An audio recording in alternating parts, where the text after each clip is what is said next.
जी की बहू पिंकी को गप्पे मारने की बहुत आदत थी। वो जब भी किसी के बारे में बातें करती तो बड़े बड़े गप्पे फेंका करती। आसपास के सब लोगों को पता था कि पिंकी बहुत बड़ी गपोड़ी बाज है।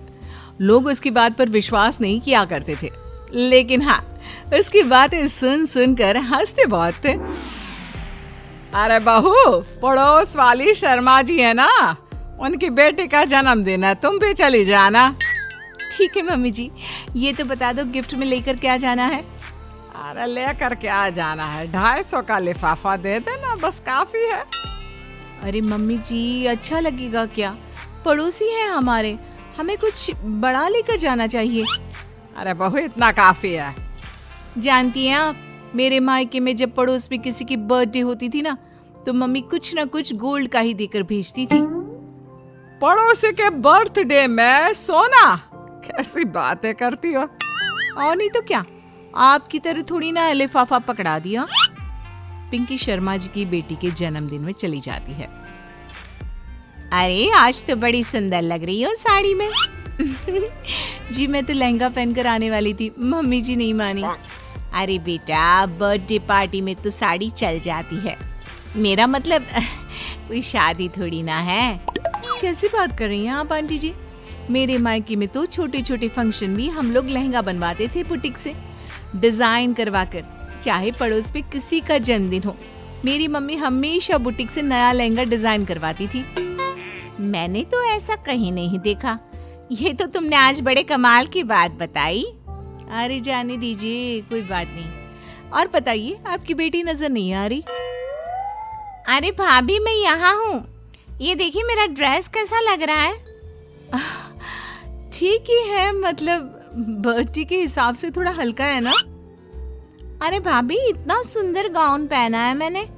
मैं ना शादी से पहले अपने बर्थडे पर हमेशा जरी वाला लहंगा पहना करती थी, यही मैं तुम्हारी मम्मी को भी बता रही थी। इसके बाद केक काटने का प्रोग्राम शुरू होता है। सब लोग इकट्ठे हो जाते हैं। शर्मा जी की बेटी का केक देखकर पिंकी से रहा नहीं जाता। उसके अंदर का गपोड़ी बाज बाहर निकल कर आ जाता है। अरे इतना छोटा सा केक! अरे बेटा, मेहमानों के हिसाब से ही है, जितने लोग इतना बड़ा केक। आंटी जी, कम से कम 4 या 5 मंजिल वाला केक तो बनाना चाहिए था। आपकी बेटी का बर्थडे रोज रोज थोड़ी ना आता है। मेरे बर्थडे पर हमेशा पापा 4 केक बनवाते थे, सारे केक 4-4 मंजिल के होते थे।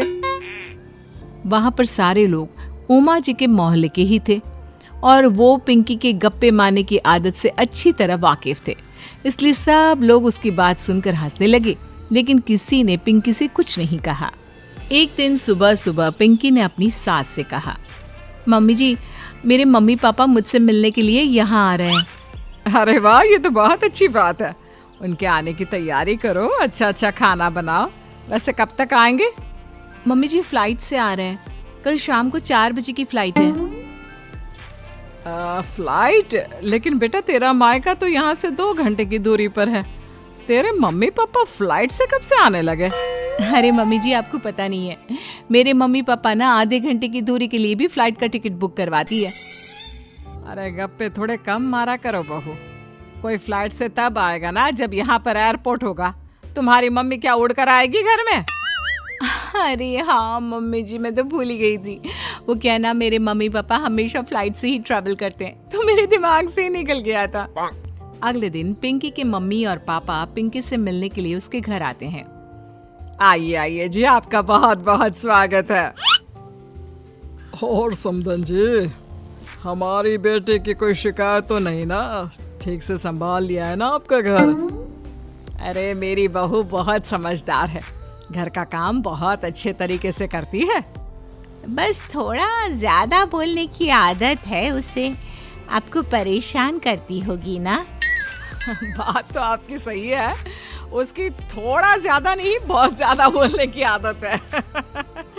लेकिन कोई बात नहीं, आपकी बेटी दिल की बहुत अच्छी है, बस थोड़ा बोलती ही तो ज्यादा है। पिंकी बेटा, इधर आओ, देखो तुम्हारे मम्मी पापा आए हैं, तुमने इनके लिए खाना तो बना लिया ना? वो क्या है ना मम्मी जी, आपसे एक बात कहनी थी। हाँ हाँ बोलो बहू, क्या बात है? डरने की कोई जरूरत नहीं। वो मम्मी जी, मैंने सोचा मम्मी पापा आए हैं तो खाना बाहर से मंगवा लेती हूँ। अरे कोई बात नहीं बेटा, वैसे भी तुम किचन में काम करने लग जाती तो अपने मम्मी पापा से बात कब करती। बहुत अच्छा किया। अब तुम अपने मम्मी पापा के साथ बैठकर आराम से बात करो, मैं अंदर जाती हूँ। शाम का वक्त जैसे ही दरवाजे की घंटी बजी, 3-4 लोग हाथों में खाने की बहुत सारे पैकेट लेकर उमा जी के घर पहुंच गए। अरे भाई, कौन है आप लोग? लगता है गलत पते पर आ गए। नहीं माँ जी, हम तो खाने का ऑर्डर डिलीवर करने आए हैं, यहीं से बुकिंग मिली थी। अरे नहीं, आपको कोई गलत फहमी हुई है। हमारे यहाँ तो 2 ही मेहमान आए हैं। आपके हाथ के पैकेट देखकर लगता है इसमें 50 लोगों का खाना है। माँ जी, आपने सही समझा, खाना तो इसमें 50 लोगों का ही है, क्योंकि हमें ऑर्डर यहीं से 50 लोगों का मिला है। अरे लेकिन इतना सारा खाना, कहीं मेरी बहू ने अपनी गप मारने की आदत के चलते ऐसा तो नहीं कर दिया? ये खाना आप रख लीजिए और हमें हमारे पैसे दे दीजिए। अच्छा, वैसे कितने का बिल बना है? ज्यादा नहीं, बस 10,000 दे दीजिए। उन लोगों की बात सुनकर उमा जी पिंकी को आवाज देकर वहाँ बुलाती है। जैसे ही पिंकी वहाँ आती है, खुश होते हुए उन लोगों को वहाँ पर खाना रखने के लिए कहती है। अरे इतना सारा खाना क्यों मंगवाया बहू? अरे मम्मी जी, मैंने आपको बताया तो था, मम्मी पापा आए हैं तो मैं खाना बाहर से मंगवा रही हूँ। ये बात सही है बेटा, लेकिन 2 लोगों के लिए 50 लोगों का खाना? अरे मम्मी जी, कुछ कम पड़ जाए तो अच्छा थोड़ी ना लगता है, और मेरे मायके में तो ऐसा ही होता है, एक्स्ट्रा खाना मंगवाते हैं हम लोग। तभी पिंकी के मम्मी और पापा वहाँ पर आते हैं। अरे बेटा, एक्स्ट्रा खाना मंगवाने का मतलब ये थोड़ी ना होता है कि 2 लोगों के खाने के लिए 50 लोगों का खाना मंगवा लो। और बेटा, तुम्हारी गप मारने की आदत के चलते 10,000 का बिल आया है। तुम्हें नहीं लगता ये गलत है? देखो बहू, बढ़ा चढ़ाकर बातें करना अपनी जगह, लेकिन इतनी बड़ी बड़ी फेंकना भी गलत है ना। पहली बात तो इतने सारे पैसे लगे, और दूसरी बात खाना वेस्ट होगा। आप लोग ठीक कहते हैं, मैं आज के बाद अपनी इस आदत को कंट्रोल करने की कोशिश करूंगी और अब से गप